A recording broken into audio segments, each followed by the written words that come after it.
The next piece we look at is visualization and conceptualization. Now, before I tell you what those are exactly, I want to shake you up a little bit. You know, with the exception of one individual in the room, it looks like everyone in here has completed their formal education. Okay? And I suspect many of you have done college and probably graduate work. A lot of years of education.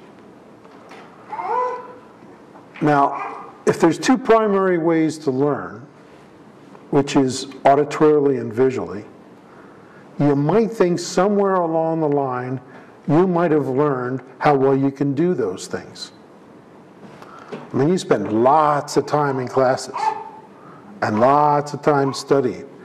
I mean, it's not like there's 50 billion different important pieces. I mean, it's primarily how you take in visual information and auditory information. It's a little sad that you never found out how well you did that. And then when you think, there's only two basic ways to think. One's in pictures, we call that visualization. The other's in words, and we call that conceptualization. So how many of you in all your years of education learned how well you think? You know, maybe none. How sad is that? How screwy is our system that we can take people entirely through the educational process without finding out how they learn and if they've got any issues with those things, and how they think and if they have any issues with those things. Yeah. I mean, is it a wonder our educational system's a mess? All right. To be able to function well, you want to be able to visualize well and conceptualize well. Think well in pictures, think well in words. You'll find a lot of your kids with auditory processing problems have difficulty with conceptualization, thinking in words.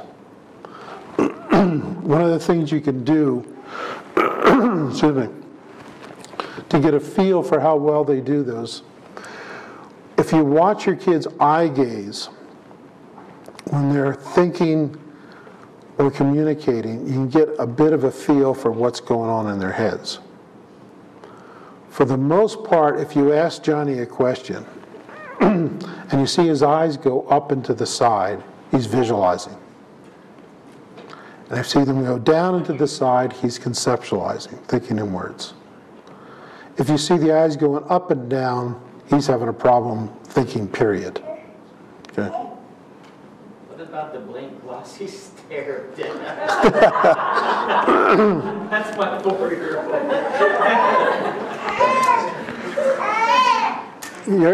You're probably constructing sentences for someone who processes 7 and probably a 2. So you may as well speak Greek. Okay. Yeah. Doesn't get it. Okay. But to function well and to function efficiently, to learn well, you really want to be able to visualize well and conceptualize well. Another way you can kind of test your kids with this, give them mental math to do. Okay. As an example, how much is 67 plus 85? Raise your hand when you have the answer. Keep it up. Keep your hands up once you get the answer.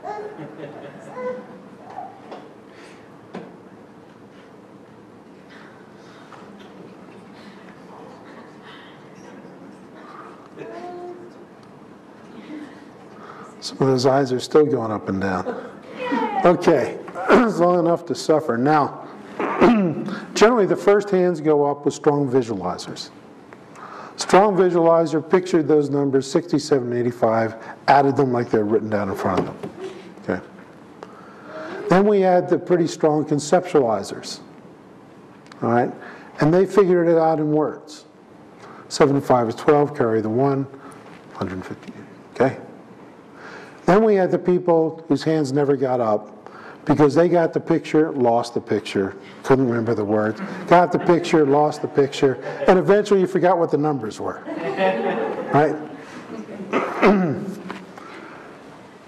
So you really want to be able to do both of those things well to be able to think efficiently and to function well.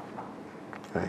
Again, they're pieces we want to check with our kids and make sure they work, and if they don't work, we want to develop them. Unfortunately, most of this stuff is not all that hard to develop. We just have to be cognizant of it. Okay. Yes, ma'am. It's kind of interesting because you mentioned conceptualization. I've actually had numerous tests with my oldest daughter. She's real low on conceptualization. They said she's like at a first grade level. And she was like 10. It's like, I've been doing tutoring. I've done learning techniques. I've done it all. You know? And it's like, am I wasting my time? Yeah. Doing those types of things? Generally.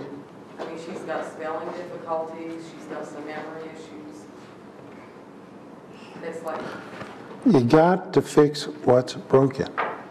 You know, when I first got in this field, I was a psych major.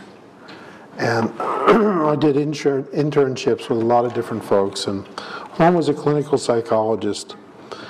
And I spent a lot of time with her going through complete psychological workups. And the workups then are like the workups now. You know, you can spend literally thousands of dollars on a comprehensive workup.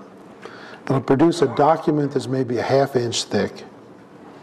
They might give your child a few labels, may have thousands of scores, and at the end of it, the shortest part is on the last page, and generally it's a paragraph, and that's called recommendations. Okay? And generally the recommendations are something like, put your kid in special ed, and bring him back next year so we can do this again. Okay? The only reason to make an assessment is to determine what's broken so you know what to fix. Right? And again, part of what's going on with our system is the perception is, let's figure out what we have to call the kid. Let's give him his label, let's give him the classification, and wish him luck. Yeah. You've got to identify what's broken only for the purpose of fixing it. Yeah. And as I said, most of these things are not difficult to fix once you identify what's broken.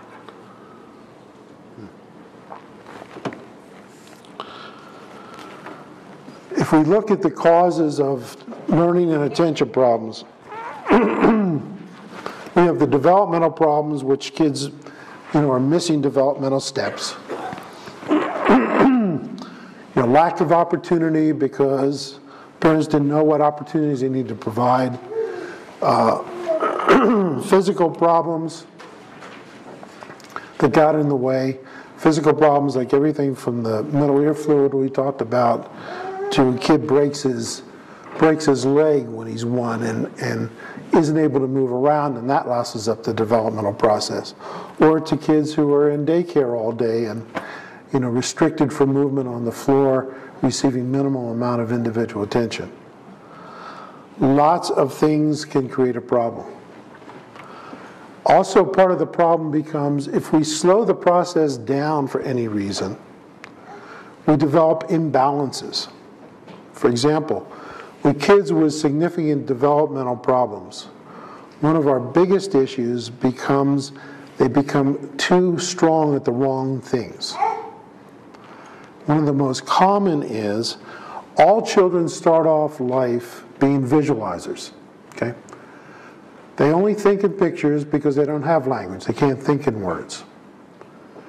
If development occurs at a normal pace, that auditory kicks in, language starts kicking in at an early age, and you end up by the time the kids are about 6 with a pretty good balance between visualization and conceptualization.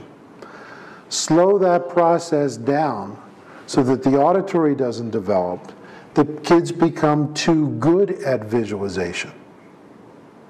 Okay? We have kids who are so good at visualization, they can watch a video once and they get the whole thing memorized. Okay. If you become too good at something, then it's very difficult to bring in the other part. Okay, when the child is a very, very strong visualizer, it's tough to develop the auditory processing and conceptualization. Okay. So the normal process of development, the normal pace of development is a big deal. Slow it down, we create imbalances, and we have some things that are too good, some things that are too weak, and we've got to identify those and address those and fix those.